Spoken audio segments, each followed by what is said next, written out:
I've made the decision. I finally decided to sell my 14 Pro and go back to the 13 mini.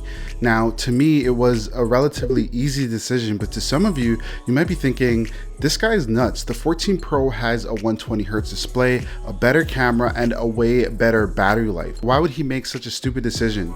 Well, let's kind of talk about why. Let's start with the most obvious reason, which is the size. With today's phones becoming larger and larger, it may come as a surprise to you, but there's a large community of people, including myself, that think that the iPhone 13 mini or even smaller phones in general just feel right. In your hands or in your pocket, it doesn't feel like you're holding a brick. And while it can be anxiety inducing, like sometimes I do think my phone is lost, the phone just overall feels better, and that's worth it. I'm 6 feet tall. Okay, I'm literally 1 centimeter off from being 6 feet, but like, who cares? And I have relatively large hands, but this phone still feels pretty comfortable in my hands and actually don't feel as if it's too small. The 13 mini has a 5.4-inch display that displays content in a way that still feels immersive, and doing things like texting, browsing the web, scrolling through TikTok, it doesn't feel too cramped on that phone compared to the larger phones.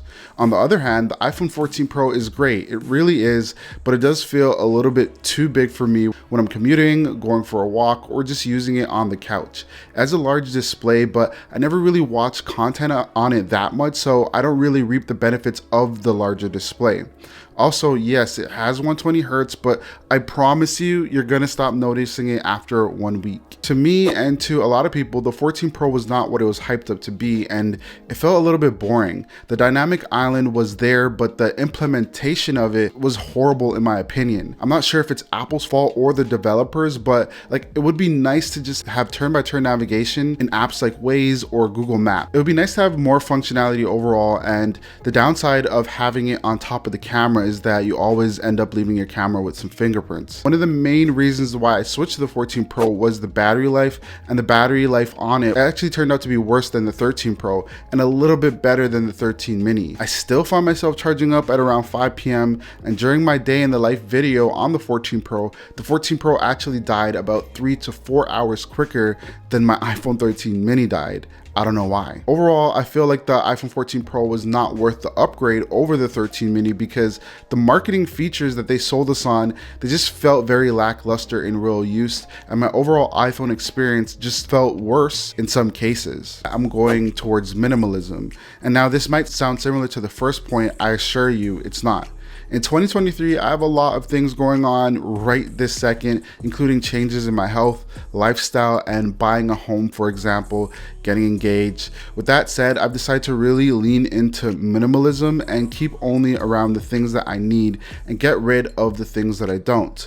So this is the perfect time for that, it really is. And I had to ask myself, do I need the 14 Pro? What are the main features in a phone that I need? And can I get those main features in any other device that will improve my experience and cause me to use the phone a little bit less and just kind of enjoy life a little bit more? And the answer is yes, I could. And the first phone that just popped into my mind immediately was the iPhone 13 mini, which is my favorite phone in the previous couple of years. Anyways, that wraps up the video. Do my reasons make sense to you? Do you use the 13 mini? Let me know down below in the comments. I genuinely want to know how many of us are still in the mini gang. Don't forget to subscribe and give the video a thumbs up. I have a lot of content coming out in the next couple of weeks surrounding iPhones, my move to Toronto, a lot of stuff going on. So if you like my content, make sure to subscribe.